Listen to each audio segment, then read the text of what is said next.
What's up, Bulls Nation? It's the Bloody Horns podcast. I'm your host, Justin, here to give you the daily content, and it's cold, it's early, so let's get into this shit, guys. Let's talk about Zach Lavine. Zach Lavine is a Chicago Bulls, guys. I wish you guys would wrap your mind around that. I wish some of you out there would accept it and stop trying to put him in every trade you can think of, in trades that don't make any damn sense, and just like what Zach Lavine has done since he's returned. You know, we're 5 games in his return here. The Chicago Bulls are 4-1.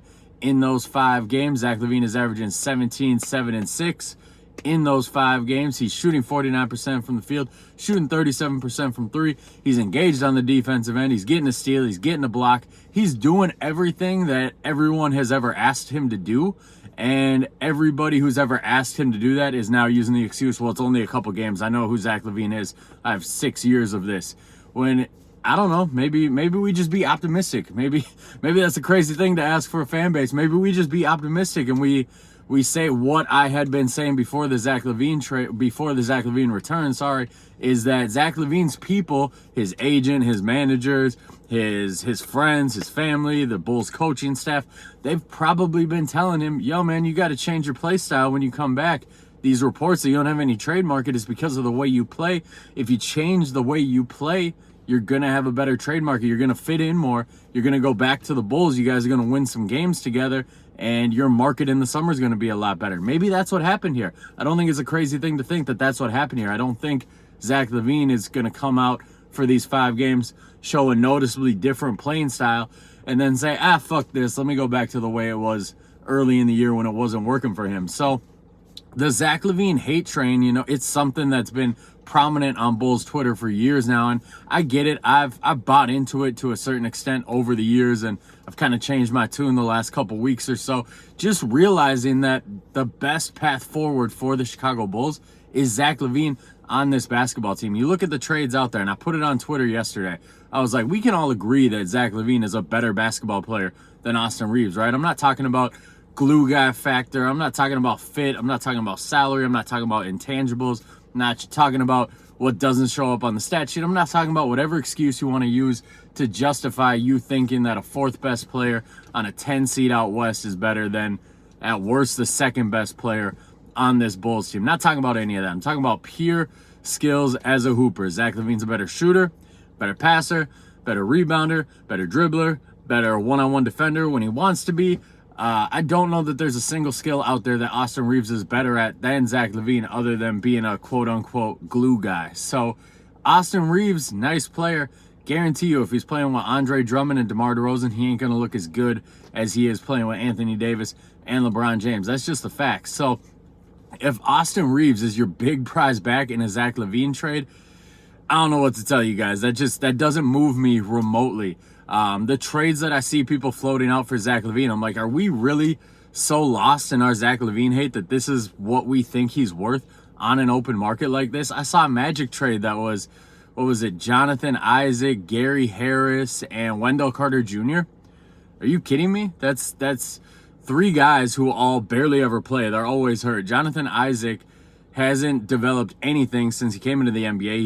He's a nice defender. He's hurt all the time. He can't shoot worth shit. He can't play on offense worth shit. Wendell Carter Jr. is the same player he was with the Chicago Bulls. Hasn't evolved at all. Just some certain weird section of Bulls fans like to romanticize the guy.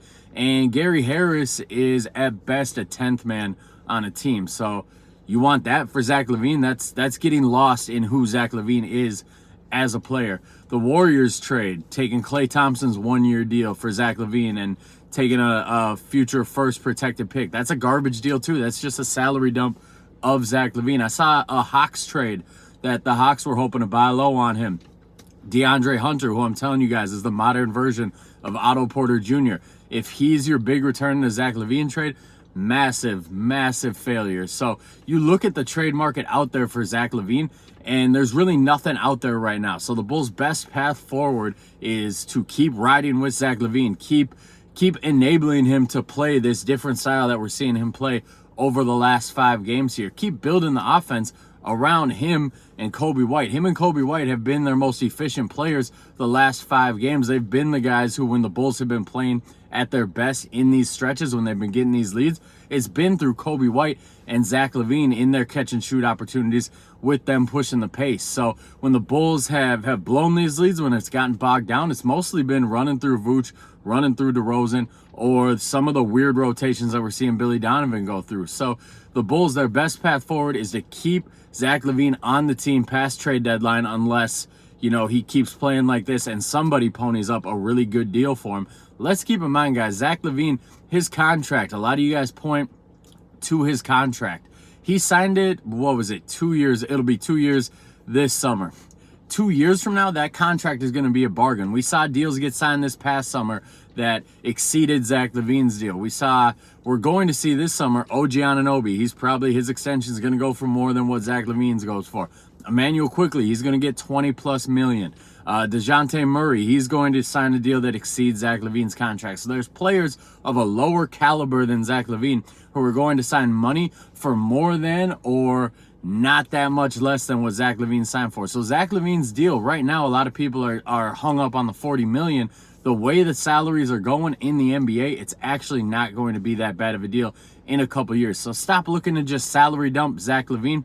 Stop judging Zach Lavine for what he did early in the season. Don't judge anybody on this team for what they did in October or November. Just accept what they're doing as we've turned this season around and get a little optimistic, Bulls fans. You know, Zach Lavine, it's a nice 5-game stretch here. It's one of the better all-around 5-game stretches we've seen in his career. He's going to be a Chicago Bull. The Bulls, if they trade him for one of these straight-up salary dumps or trade him in a trade where your prize coming back is a guy in Austin Reeves who should be your 4th guy on a contending team in a best-case scenario, and the Bulls don't have any top 3 guys on a contending team in a best-case scenario, if that's your prize back, you're SOL. If you're salary dumping him to one of these other teams, that's a trade that you're going to look back, 5 years from now, and you're going to be like, man, the Bulls really fumbled the bag with that one. So just accept Zach Lavine is on this team.